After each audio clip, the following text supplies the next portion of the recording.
Up guys, Juggalo23451 from the Overclock.net forums.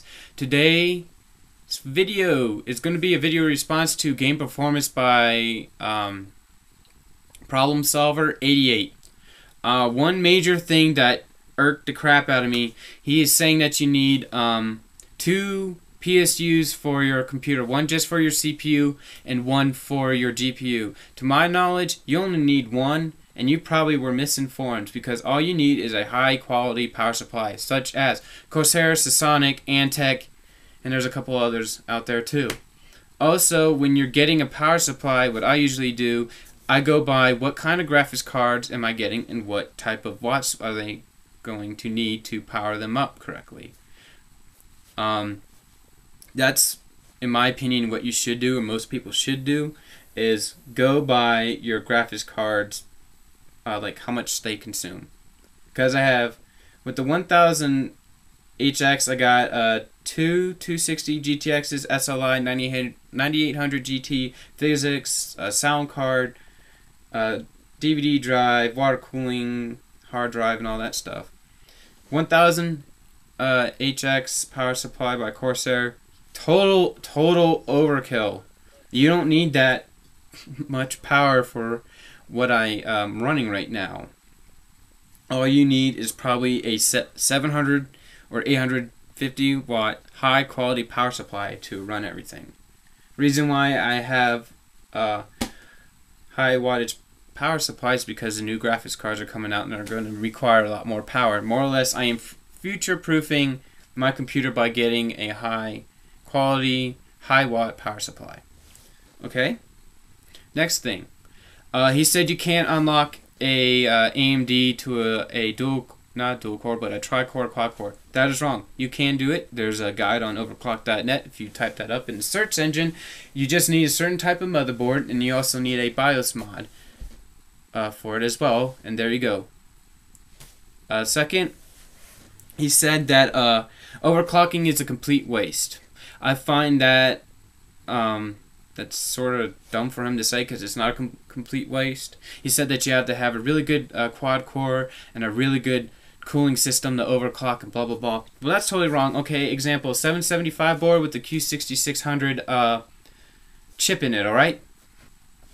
Person wants to overclock it, he knows what he's doing, but he doesn't want to spend a lot for a cooler. Guess what? You can get the Muggin 2 for like 34, 36 bucks, followed by the Dark Knight, that's $44.95.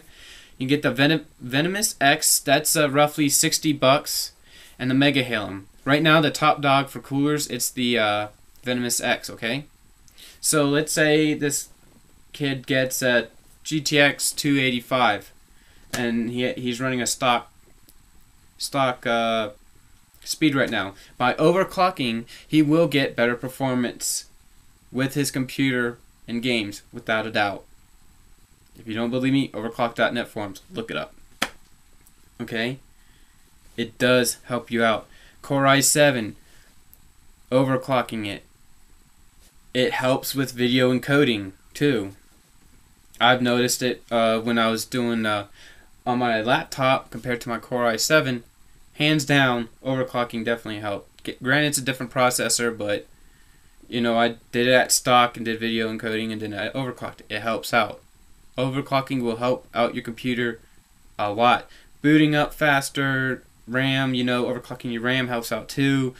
Your graphics card, everything helps out if you know what you're doing. If you know what you're doing, you can overclock and have no issue whatsoever. Have the right cooling solutions for everything, and you'll be fine.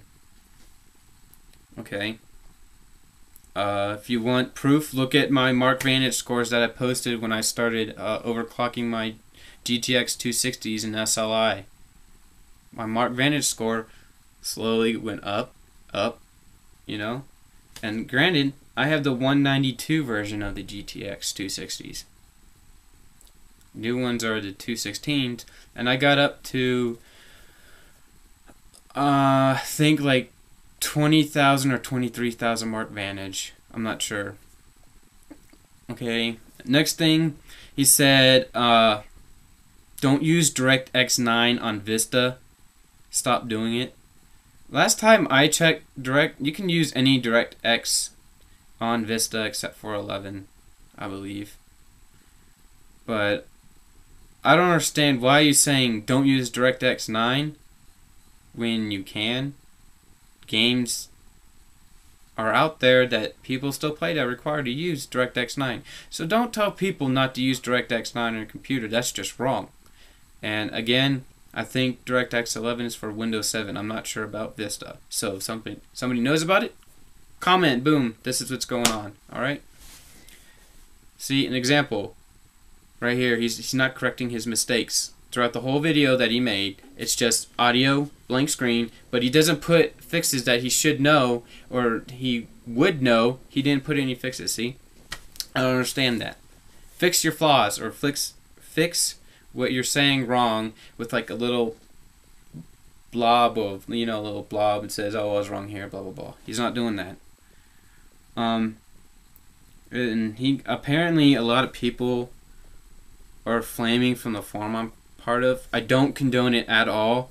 It's like, if you're from the forums, don't say overclock for the win and all that stuff and you're a retard, overclock rules.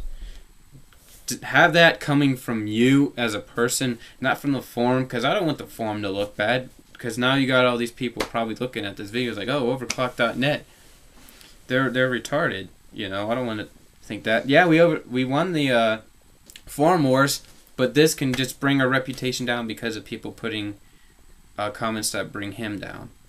I personally made a comment and I said I'm running a 1000 HX power supply. What graphics cards I was using, overclocked. You need to do your research. You seriously need to do your research.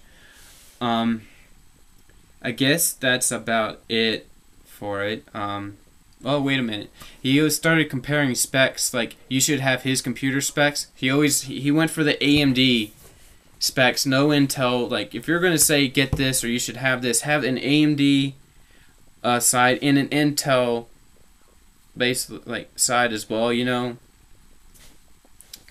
So don't just say, oh, you need AMD this, you need this, you need that. You don't. You need to come with two parties, one for Intel, one for AMD. That's my opinion on that. And